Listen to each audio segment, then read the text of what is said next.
Chris, thanks so much for making space for this interview and for sharing a bit of your work and life with us today. And when I read about your professional life, I was astonished because, first of all, I thought, how can one person achieve that much? And also, the results you got with ABB were really amazing. So, you took a company that had a revenue of, 150 million to more than 2 billion euros. Mm-hmm. You went from low starting point in the company and to become the president of the largest company in the world in the railway system, making locomotives and services and lots of things. So tell us a bit about how you managed to do it.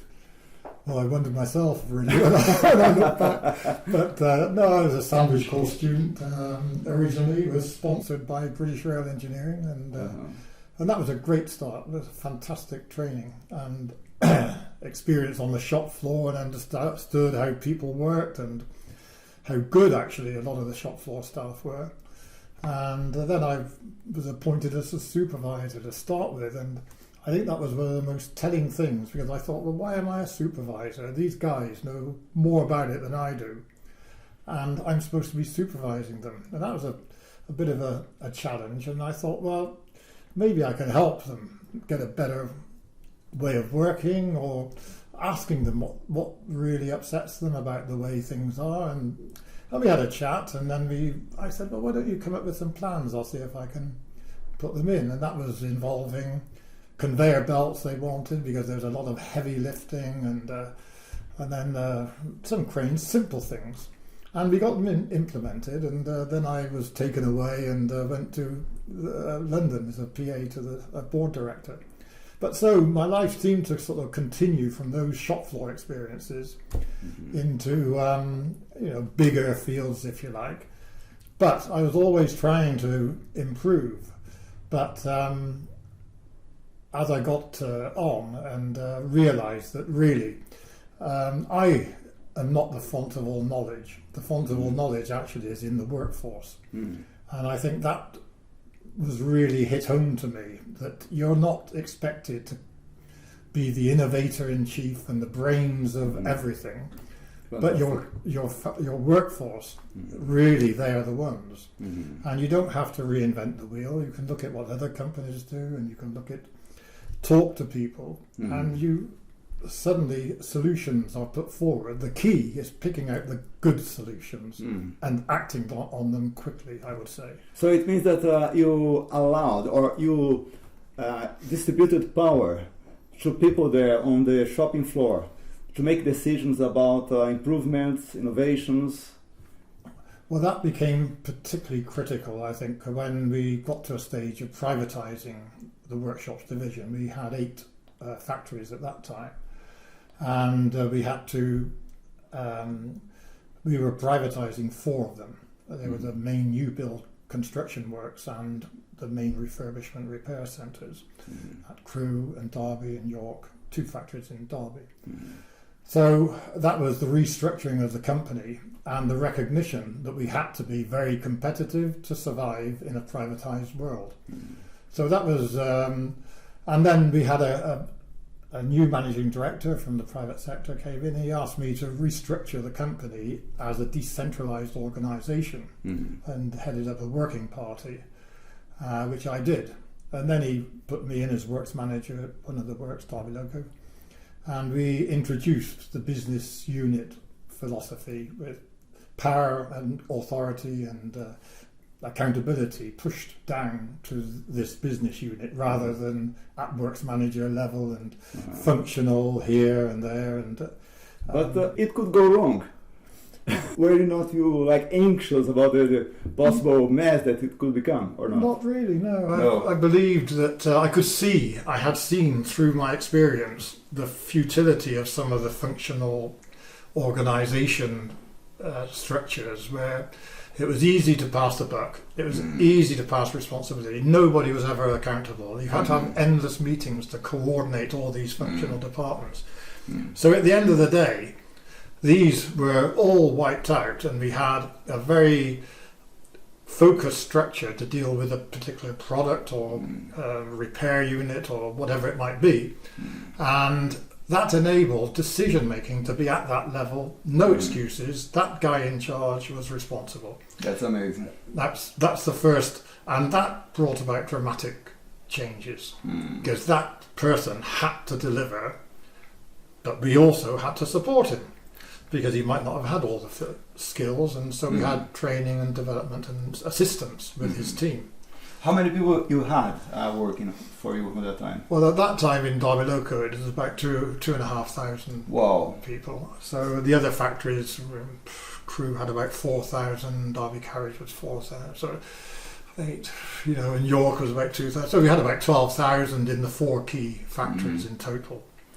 So plus headquarters, which was about 650, I think, at the time. Wow. The plan was to bring that down to less than 60 and push things out. So I'm sure if you empower the shop floor to make decisions as you did, you need a structure to make sure that everyone is moving the same direction. The strategy of the company is dictating the direction of the company. So how did it happen? How did you manage it aligned? I think it was to get the message to everybody that we could only work together if we were going to succeed, and we had to have trust in each other. And so that was, I think, the most powerful recognition, firstly, to recognise that I'm not going to do the change, everybody's got to do it. So to do that, then we had to communicate, and we communicated firstly with our customer, because I think that what we had to realise in the nationalised company, it tended to be internally focused, process focused. The customer, he was there, but he was expected to give us work, which is disastrous mentally for everybody. So when we had to move into a different sector, privatise, it was important to know what did the customer really think of us. So that was the number one task. And we fed that information back to everybody on the shop floor, in the offices. Everybody knew, good and mostly bad, of what the customer really thought of it. It was a shock to many, because they never asked the customer that sort of thing. But we did say to the customer, we're looking to put that right, and we can only put it right if we ask you what you want and what you're unhappy about. That went to everybody in the workforce. So we decided to set up communication groups. So having introduced structural change with decentralisation, business unit managers over about 50 million turnover, and then product managers with about 10 million turnover each. So from me to the business manager, the product manager, the foreman and the shop floor, it was about 5 layers. Previously it was about 7, I think, or whatever. But or it might have been even 8. So we conducted that. So it was every Monday morning I would talk to my immediate reports. They would immediate for 20 minutes. They would go to their immediate reports, and everybody would go down, and by that day, it may stretched into possibly the afternoon, everybody knew what my message was to the workforce. What to start with was what the customer thought. And the product managers talked to their direct customers, and they got another more detailed feed of the reality and what was wanted. And so everybody knew we've got to do something about this, and we can do something about it. I didn't know everything what needed to be done. I couldn't possibly, but those guys on the shop floor knew, and we then established working groups, improvement groups, if you like, at every level of the company. And they were volunteers; they weren't forced. And they came up with good ideas, and the key message from me was, you action them immediately. There's no delay and excuses, and it's got to get authority. You're the manager. If there's got to be a certain large amount of money, then that's a different thing. But so many things can be improved just by getting on and actioning obvious flaws. And so that was the start. Fantastic. And well, how did you, of course, if you are giving this level of freedom for them, because even the budget, you allowed them to set the budget as well, didn't you? That was very well. That was a late. Very yes. The first off, I thought budgets had to be done top down, and you had to drive improvements and force people and push. But after the first year of this process, suddenly these business managers and product managers were setting their own budgets. I asked them to do that, and they were coming up with targets and improvements way beyond what I thought could be done. Wow. And that was the most real not shocking, but pleasing thing, because suddenly I was there thinking, oh, I've got to put this to the board, and is it going to be too ambitious? In fact, I did put it to the board, but the board said, look, we can't put this to their shareholders. It's too ambitious. We better pare it back a bit to what we're saying to the shareholders. But we achieved it. Fantastic. I mean, what the shop floor said they were going to achieve, they achieved. Now fantastic. It is fantastic. Well, because it's not me, it's them. But from our perception, like a common perception is, if you let people set their goals like that, they will set like lower goals with lower budgets to make it easier, to make their lives easier. So no, they were more ambitious than the company or the general manager or the board of directors of the company. Well, maybe it was because we said to them, look, we're not a great company in terms, we're great in skills and abilities, but we weren't performing very good. Listen to the customer. So we got to change. So they, if we want to keep the jobs, so they actually were very happy to initiate the change and achieve shop satisfaction, pride, and customer satisfaction, because we got the customers to come in, having given them our initial plans to deal with their complaints. We had them come in and talk to the guys on the shop floor, the particular customers in the fields that was appropriate, and thank them for the efforts that they had put in. Wow. And that was quite powerful. And obviously some sections might not have been as good as others, but they observed what was going on. And this group that were the stars, suddenly they thought, well, why can't we be the stars? And so it seemed to be sort of accelerated, self-acceleration almost from within, a competitiveness. Also, it was works conditions. I mean, on the shop floor, before, it was reasonably tidy, but a bit dirty and what have you. So one of the key things was working conditions. I mean, we as a company should help and support the staff have better conditions. So they drove that and they made it. And some product units were quicker than others, and they wanted to paint the shop floors and make them look better, and pathways and what have you, which we agreed. They did it themselves. We didn't have painters coming in. We gave them an hour on a Friday afternoon to do their particular section. Everybody did their particular section. And then other parts of the factory looked and said, well, why have they got better, nice working conditions and clean? Why can't we? So you can do it.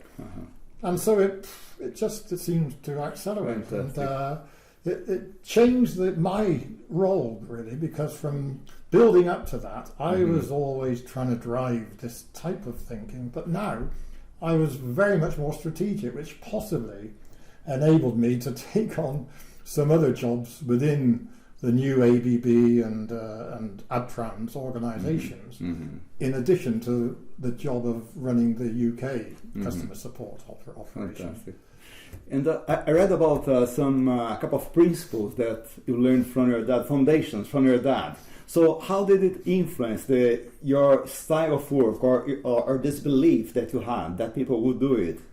Yes, I mean, my dad had a good moral code, and he said, always treat others as you would like to be treated. And he was a guy from the shop floor. And he said, you've got to realise, he said, you know, some managers and look down on the guys on the shop floor, but those guys are just ordinary people. And I recognise that. I played cricket with the guys from the shop floor, actually, whilst I was still at school.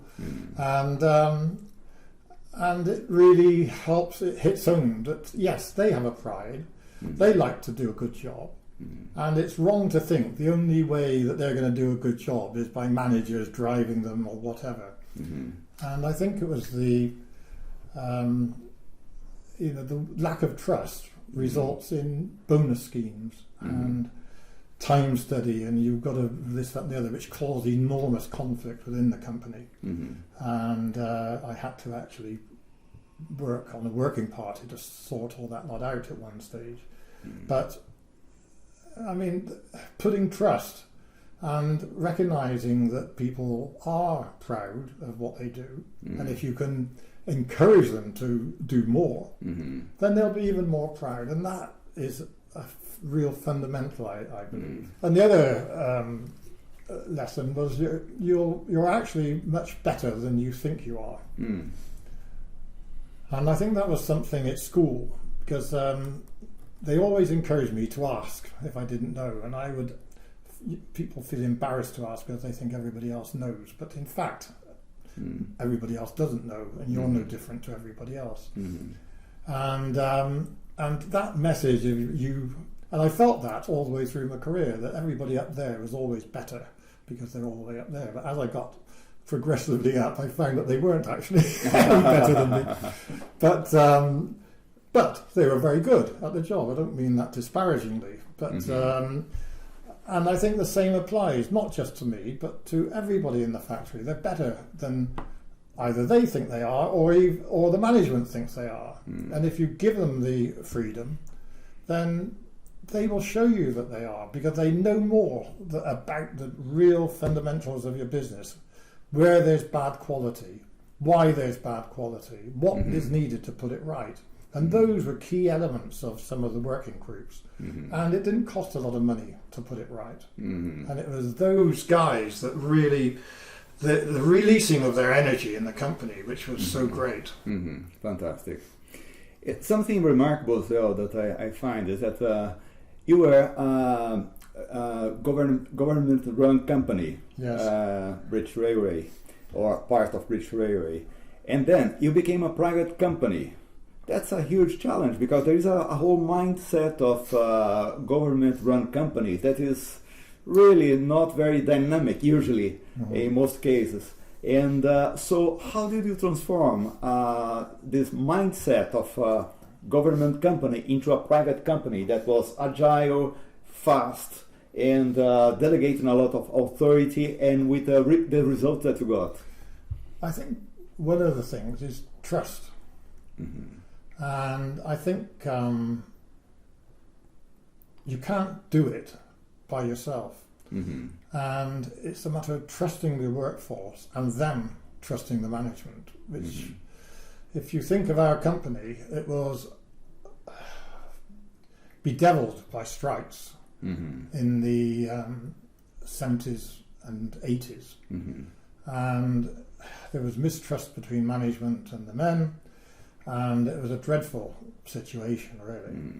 And I'm not saying whose fault it was. It was 6 of one, half a dozen of the other, no doubt. But we had to try to encourage trust, and at the same time we had to reduce our workload by 50%. Because when British Rail privatised us, they took away about half of our work to put it into other BR workshops, depots. And that was a major challenge. Not only did we have to improve productivity and competitiveness and so on, but we also had to deal with redundancies and keep morale. So that was a major effort that we put in, because we had to face up to the reality, and we told the unions and the whole workforce. But what we did do was set up employment offices within our factories, we contacted every single employer in the area and said that the quality of the staff were excellent. And we knew that there was some demand for these people, but even if it wasn't in their own field, I mean, many of them were very innovative and good craftsmen, tradesmen, and people. And we actually had fantastic achievement in redeploying these staff into local industry. It was very, very limited numbers that ever didn't find a job, as well as, of course, we had some that wanted to retire voluntarily, and we allowed that to happen. So that was quite, I think, a success, which helped maybe give confidence from the workforce to us as management. Yeah, they for sure they felt like cared for, and they thought, well, these guys are not just about like doing their job and making their money. They really care for the workforce. Yeah. So that boosted the morale as well, didn't it? That's right. And also, I think when we privatised, we gave some shares to all the employees that was going to be with us at the in the new company. Wow. So they owned the company as well. They had some shares. Didn't have to pay for them, but they had the ability every year to encash those shares at a value that was assessed by external people, auditors and so on. Fantastic.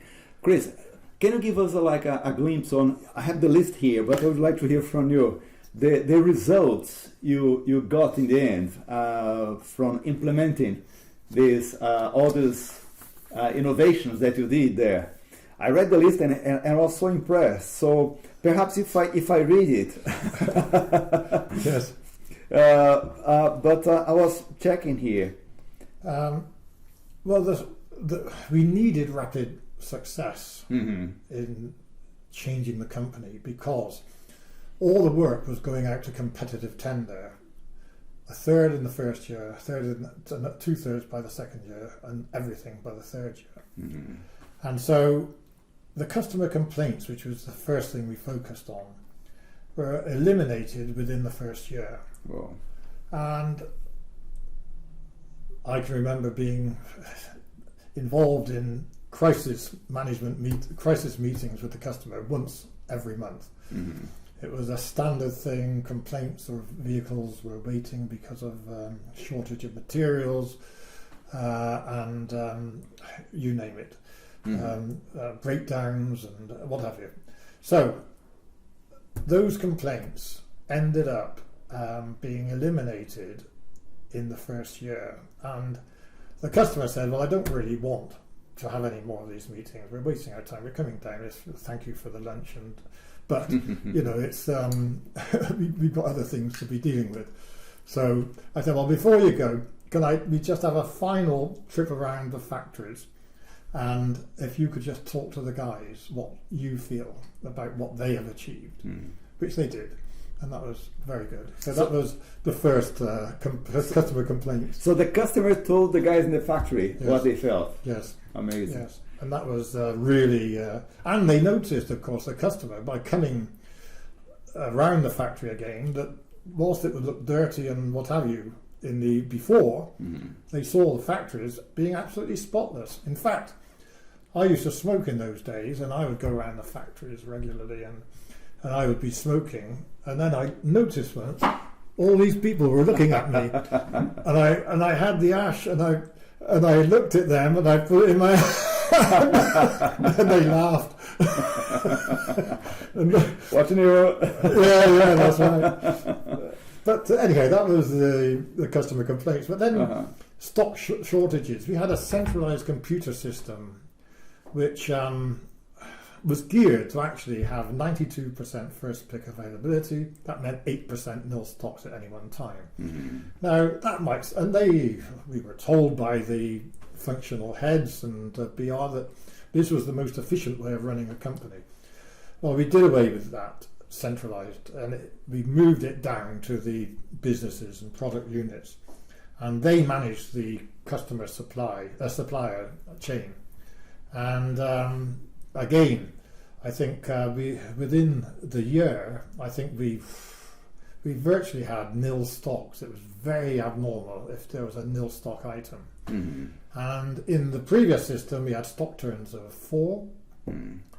By the end of the year, we had stock turns of 12. So we were turning our stocks every month. And because, and this is in a repair business, not in a new build, because the shop floor had technical staff who particularly looked at failure patterns. And we negotiated contracts with our suppliers on a 12-month basis with call-offs, and also advised them that they, obviously in the repair business, you can suddenly have a spate of failures, and we needed flexibility from them to respond Mm-hmm. to failures. But Mm-hmm. what we would do is advise them immediately when we saw a pattern, something happening. Mm-hmm. We'd analyse it at shop floor level, and one, try to get the supplier to find out why his product, if that was the fault, is causing this, and secondly, provide spares to counteract. Mm-hmm. So that forward planning, basically, as against the historic computer system, resulted in the stock management system improving dramatically and having nil stock items. Mm-hmm. And also no vehicles in service waiting materials, which Fantastic. was the one problem there. Fantastic. And the suppliers we involved in that process of change, Mm-hmm. which was quite, and we got cost reductions, purchase price reductions as a consequence by forward planning a lot more and making their life a lot easier. Mm-hmm. So we then looked at the shop processes, because what we wanted was like just in time supply of materials at the shop floor. Mm-hmm. And the consequence of that, and flexible working between trades, so that one trade isn't waiting for another, and to make things more self-contained instead of sending components off for repair in another area that's possibly a bit remote. We try to focus processes within the repair prime activity, and that cut cycle times by half. Mm-hmm. And space by half Mm-hmm. as a consequence. Mm-hmm. So, and then, as I say, the flexible working and quality complaints were virtually eliminated, and rectification work is the other thing that's as a consequence. If you get it right first time, Mm-hmm. which was another message, then you don't have to keep redoing your work. Mm-hmm. So as a consequence of these things, of course, the cash flow Mm-hmm. became good, and because we were reducing inventories and so on, and the profits improved because of the improved efficiency and so on. And so after the first year, very successful. And so when we were coming to then tender for a lot of work, and also at this time we were also looking to expand, and we started moving into Ministry of Defence work and other railways. So, and in fact we had an extremely successful tender process as a consequence of our customers recognising that they were now getting an excellent service. So that was an ongoing, then after that we had an ongoing continuous improvement mentality at the shop floor on all levels, so that if people recognised there was some more improvements could be done, then that was initiated through these working groups, voluntary working groups. Mm-hmm. So, and that was recognised then, I suppose, our performance, and later ABB took control of the company. This was about 3 years into this process, and ABB is a private company that took over, and they are still on, aren't they? ABB were shareholders, 30% shareholders, when we privatised with Trafalgar House and the employees. Then after 3 years, ABB took 100% control. And at that time, then they changed the structure of the company, and they asked myself to become business area manager for customer support worldwide, as well as continuing with my job in the UK. And so that became a new sort of type of experience. And I'm trying to think, then after another 2 or 3 years, then we did a merger with Daimler Chrysler Railway Division. And so that merged company became Adtrans. And Adtrans had a head office in Berlin, and I was appointed as the executive director of that company. And I was responsible executive control of the UK and all developing countries in the world. Plus, I was also responsible for customer support and signalling. So that was my portfolio. And then and there was quite dynamic growth. We did acquisitions in some East European countries, and we gained contracts around the world. So we had activities in North America, Latin America, Africa, Far East, Australia, and so you became the number one Yes. in the world for railway services. Yes, and also for the new build. We were the number one private company in the railway supply business, total supply, and in customer support. I mean, one of the things that I was driving was convincing other countries, governments and railways that there's a lot of advantage in privatising their repair operations. And a lot of these people came to the UK to visit our factory, and I asked them to compare it with what they have, and and if they thought that we could help them, then we would do so, which we did. We acquired some of their facilities, and also started securing private sector maintenance contracts with the new build, which was quite a major step, because fixing your price, then you had to be sure that you're going to be able to deliver. And in the UK, we had that experience. And what we did have is another cycle of continuous improvement, was having engineers at shop floor level in the repair side, identifying technical problems, design problems, feeding back to our designers for the new vehicle builds, and designing out these sort of issues, and also designing for maintenance.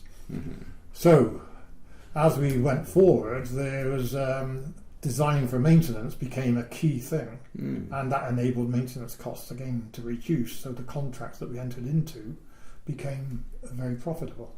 So design for maintenance, what does it mean in practical terms? Accessibility to components. Okay, yes, that's of course. one thing, because often designers because in the most railways in the world, the railways would put a contract out for a new locomotive, then the railways would take that back and maintain it.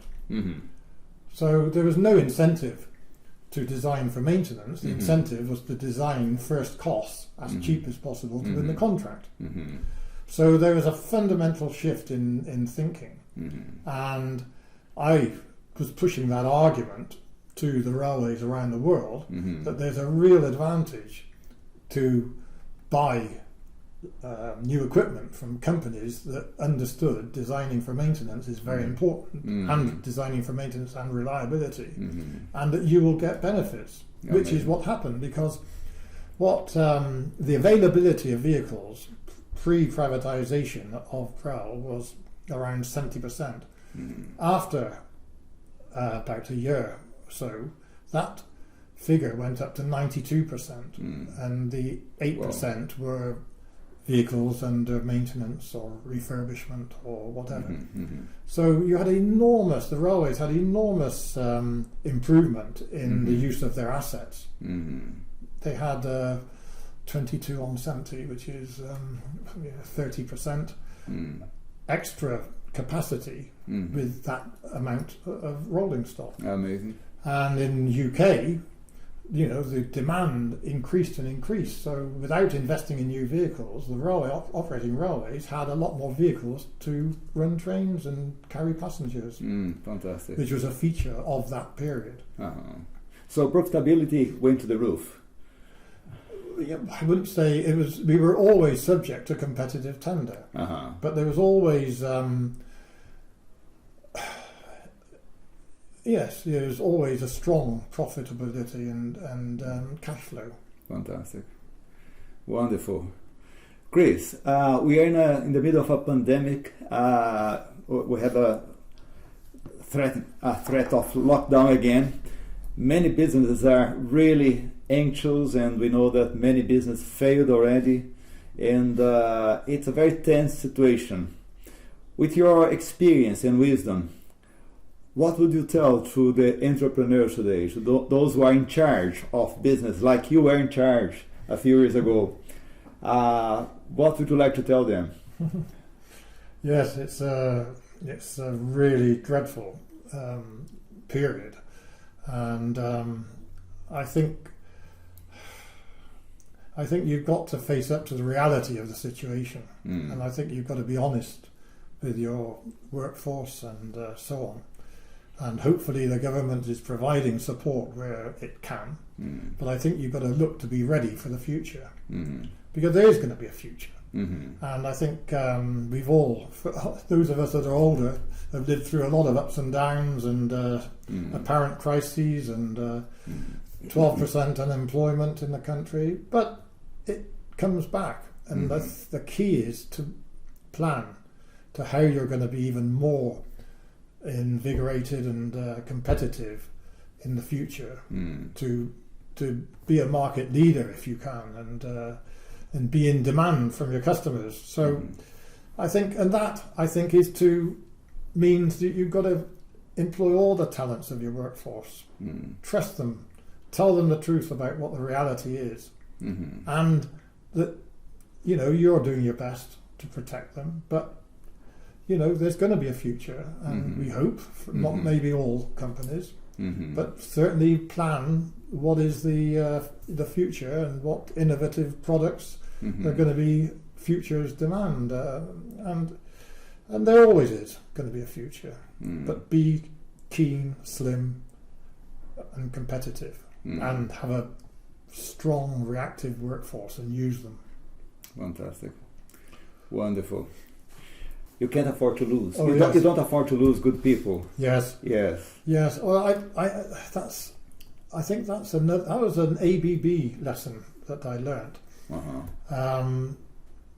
because they always encourage people to progress. They always, and people doing a good job, they would look to promote them, but they promoted people without necessarily inflicting fear into them if they couldn't perform. So, and sometimes you do over promote. Now that's not the individual's fault, and sometimes it's the company's fault really in over promoting. But then again, I think people want to be stretched.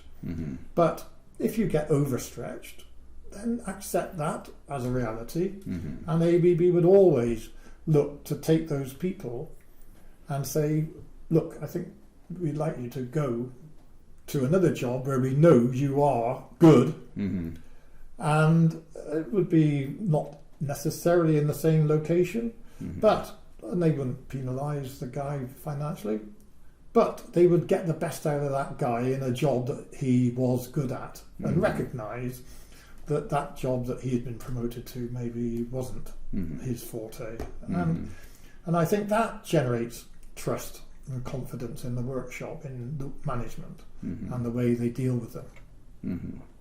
Fantastic, wonderful. Well, that's so useful for any business in the world, isn't it? If we can recognize it, understand it, fantastic. Chris, thanks so much for. Sorry, go ahead. One last thing. Go ahead. Is the principle of KISS. A KISS. I like it. Keep it simple. Keep it simple, stupid. Yeah. And I think one of the lessons that I learned was when you're internally focused, as we were as a company, you're always looking at how can you get the computer system to cover every eventuality, and how can you do, some ideal somewhere. Mm-hmm.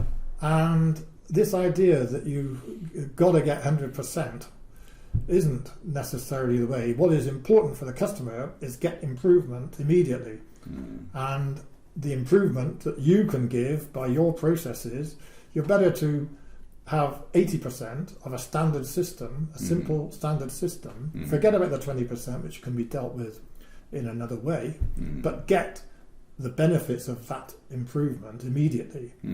Because in 2 or 3 years' time, today, the computer systems are out of date anyhow. That's right. So, and I think you have this problem in, I think the NHS maybe, with they have their own IT system. They tried to do all singing, dancing a few years ago, cost 2 billion or more, I can't remember. And it failed. Yeah. Oh, what a fiasco. And it's the reality. I mean, there must have been off-the-shelf systems that would have done 80% of that. Mm-hmm. And they would have had it in quickly, and you would have had the benefits of it. Mm-hmm. And I think this is something that you don't have to be a private company to be able to follow the principles that I've just outlined. I think maybe it can be more difficult if you don't have the threat of competition. But most people want to improve things. If you have a trust factor and you can generate pride in people in the way they do their job, then people will want to make improvements, I believe. And my experience is that happens. Yeah. So, KISS. Fantastic. Very important. Keep it simple. Stupid. It's, yes. Yeah, because often if you've got a genius at the top of a company, then he can dream up all sorts of fantastic innovations, designs and what have you.